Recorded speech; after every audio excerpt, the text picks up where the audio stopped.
नमस्कार दोस्तों, आज मैं कहानी सुना रही हूँ भगवान श्री राम के वनवास जाने से लेकर उनके आने तक की।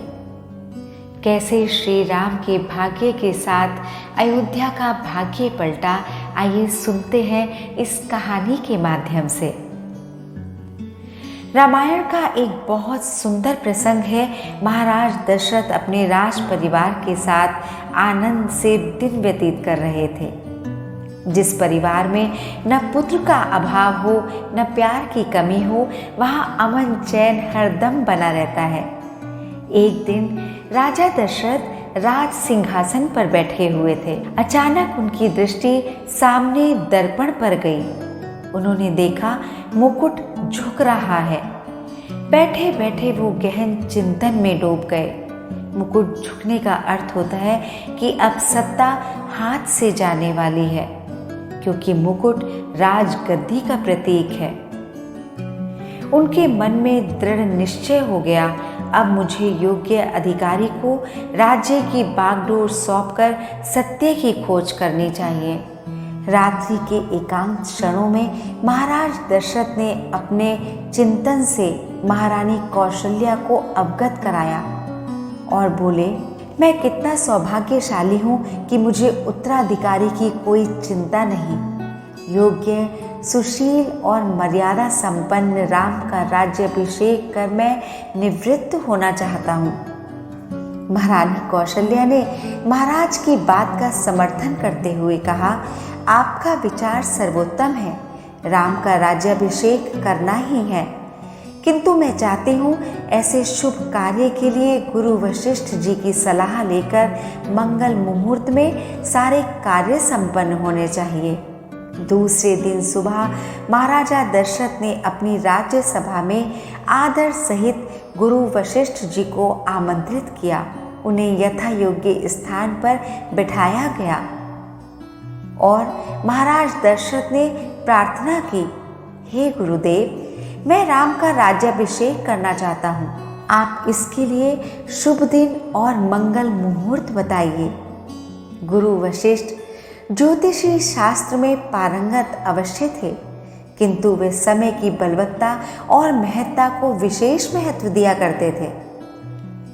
शुभस्य शीघ्रम, यह उनके जीवन का प्रथम सूत्र था। इन सब बातों को ध्यान में रखते हुए गुरु वशिष्ठ ने तत्क्षण कहा, राजन, शुभ कार्य के लिए किसी मुहूर्त की जरूरत नहीं होती। आज ही राम का राज तिलक कर दो। मेरा मानना है जिस मुहूर्त में राम का राज तिलक होगा वही मुहूर्त शुभ हो जाएगा। मुहूर्त का विधान दुनिया के उन सामान्य जनों के लिए होता है जो शुभ कार्य करने में देरी कर देते हैं। शुभ काम के लिए विलंब ना हो जाए, इसके लिए मुहूर्त होते हैं। जो शुभ कार्य को शीघ्र कर लें, उसके लिए ज्योतिषी शास्त्र में मुहूर्त की जरूरत नहीं होती। इसलिए राजन, आज आप श्री राम का राज तिलक कर दीजिए। यह सुनकर महाराज दशरथ ने कहा, गुरुदेव, आपके वचन सत्य हैं। मैं भी इसे स्वीकार करता हूँ, लेकिन राज तिलक के लिए मुझे कुछ तैयारियां भी करनी है। अनेक राजा महाराजाओं को आमंत्रित करना है। पूर्ण राजकीय विधि से मैं राम का राज्याभिषेक करना चाहता हूँ। इतना आयोजन संयोजन करने के लिए मुझे समय चाहिए गुरुदेव। यह कहकर दशरथ ने आज का कार्य कल पर टाल दिया। गुरु वशिष्ठ ने समझाते हुए कहा, राजन, कल कभी नहीं आता। कल जब भी हमारे द्वार पर आता है, आज बनकर ही आता है। अतः जो कार्य आज किया जाना चाहिए उसे कल पर मत टालो। महाराज दशरथ ने अपने जीवन काल में बस यही एक सबसे बड़ी भूल की थी कि राम का राज्याभिषेक आज न करके कल पर टाल दिया था। और आगे की घटना सारी दुनिया जानती है। वह कल महाराज दशरथ के सामने कभी नहीं आ सका। वह कल 14 वर्ष बाद लौट कर आया, लेकिन राजा दशरथ उसे देखने के लिए नहीं बचे। 14 वर्षों के बाद आज राम वापस लौटने वाले थे। इन 14 वर्षों में उस राजकुमार ने अपने भाई लक्ष्मण और सीता के साथ, जो उनके साथ वनवास के लिए गए थे, न जाने क्या क्या दुख देखे। वो सीता, वो राजकुमारी जिसने कभी दुख को समझा भी नहीं था, वो नंगे पैर गेरुआ कपड़ों में धूप और बारिश, आंधी और तूफान को झेलती हुई आज वापस आ रही थी। आज राम के साथ लक्ष्मण, भरत, लक्ष्मण की पत्नी उर्मिला और भरत की पत्नी मांडवी का भी वनवास खत्म होने जा रहा था। चारों ओर शोर था। सब एक दूसरे से कह रहे थे, सुना तुमने, राम, लक्ष्मण और सीता वापस लौट आए हैं। खबर आग की तरह फैल गई। कुम्हारों ने अपने चक्के दुगनी तेजी से चलाने शुरू कर दिए। दीपक, मशाले और बरनियां हजारों की तादाद में बनने लगी। माली तरह तरह की मालाएं गूंथने लगे। दर्जियों ने रेशम के कपड़ों के अंबार लगा दिए। नगर की शांत, वीरान और रोती हुई गलियों में नगाड़े और शहनाई गूंजने लगे। ऐसा लग रहा था जैसे समय इन गलियों में सो चुका था, जिसे किसी ने झकझोर कर उठा दिया हो। ये खुशियाँ जो अंधेरे से अंधेरे कमरों को भी रोशन कर रही थी, रानी कैकेयी के कमरे तक भी पहुंची।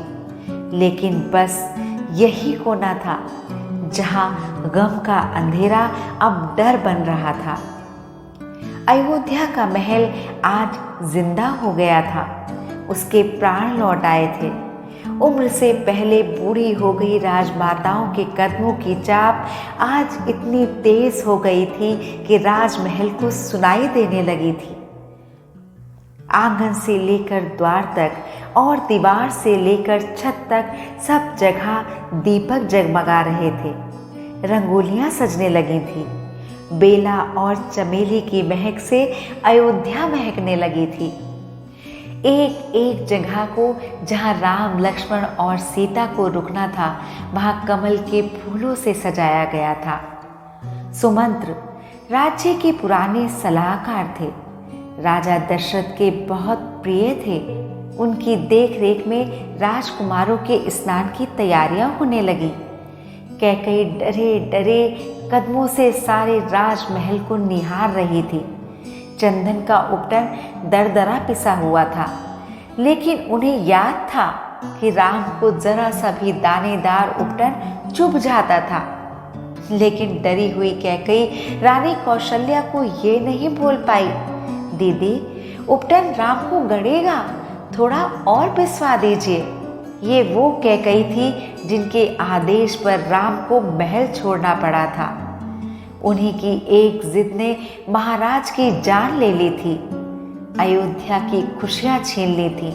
पर आज जब वो सारी खुशियां लौट रही थी, तो रानी कैकेयी का उनकी खुशियों पर क्या अधिकार?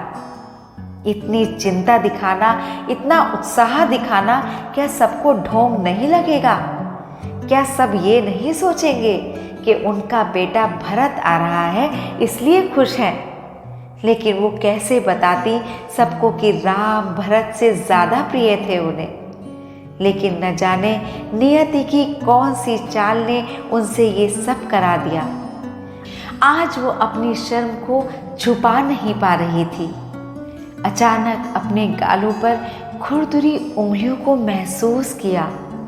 ये हाथ रानी कौशल्या के थे, जो समय के पहले ही हालातों की मार से बूढ़े हो चुके थे। वो बड़े प्यार से बोली, कैकेयी, विसार दो अब सब कुछ। हमारे बच्चे घर वापस आ रहे हैं।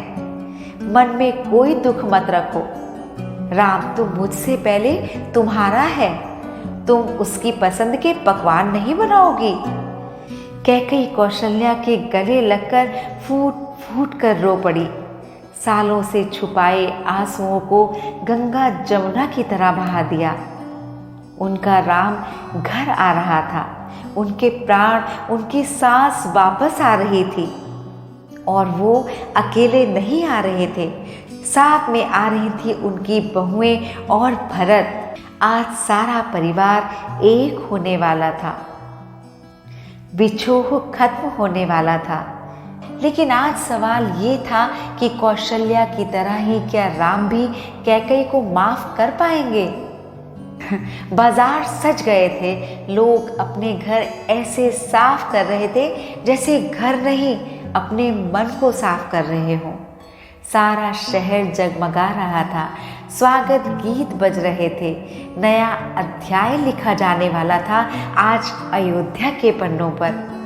अनाथ प्रजा को एक राजा मिलने वाला था, उनके सर पर हाथ फेरने वाला। नगाड़ों के शोर से पता लग रहा था कि राम अयोध्या के द्वार तक आ गए हैं। सारा नगर अपने घर, दुकान, काम, कारोबार छोड़कर द्वार की तरफ दौड़ पड़ा।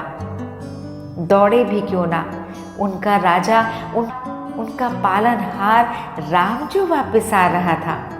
बस सब राम की एक झलक को तरस रहे थे। जैसे ही महल में पहुंचे, राम को देखते ही कैकेयी थोड़ा ठिठक कर पीछे हो गई। राम की आंखों से आंसू की धारा बहने लगी और वो बोले, क्या 14 वर्ष कम थे माँ, जो अब भी मुझसे पीछे हो रही हो? कैकेयी ये सुनकर बिलख गई और राम को गले लगाकर जार जार रोने लगी। बारी बारी से सब माताओं के पैर छुए। जैसे ही कौशल्या के पास आए, बस वो एकटक राम को निहारती ही रही, जैसे उनकी आंखें पथरा गई हों। कितना बदल गया है मेरा राम, बदन भर गया है, बाजुएं कितनी बलशाली हो गई हैं। कौशल्या तो बस रो रो कर गिर पड़ी। तभी सुमित्रा ने आगे बढ़कर उन्हें संभाला और बोली, दीदी बस अब अंदर चलते हैं। ये मौका वापस जुड़ने का था, ये मौका आंसुओं की हार का था, ये मौका प्रेम के विश्वास की जीत का था। खुद को संभालते हुए कौशल्या ने सुमित्रा से कहा, सुमित्रा आज मुझे जी भर कर रो लेने दो, बस फिर तो मेरा राम मुझे कभी आंसू बहाने ही नहीं देगा। अब यहाँ सिर्फ खुशियाँ होंगी, सब झूमेंगे, नाचेंगे, ढोल नगाड़े बजेंगे। अयोध्या में सिर्फ जगमगाहट होगी, रोशनी होगी, खुशियाँ होंगी। चारों तरफ खुशियों के दीप जलेंगे। गुरु वशिष्ठ ने राम के राज्याभिषेक की घोषणा कर दी थी। शंख की ध्वनि से सारी अयोध्या गूंजने लगी थी। आज राम, दशरथ का परिवार एक साथ था। चित्रकारों ने इस चित्र को रंगों से सजा दिया था। सारी अयोध्या जगमगा उठी। उत्सव हुआ, शहनाइयाँ बजने लगीं। सबको सबके हिस्से की खुशियाँ मिल गईं। तो दोस्तों, ये कहानी बस इतनी ही। उम्मीद करती हूँ कि आपको ये कहानी पसंद आएगी। ऐसी बहुत सी कहानियाँ सुनने के लिए आप इस चैनल को सब्सक्राइब कीजिए, लाइक कीजिए और शेयर कीजिए।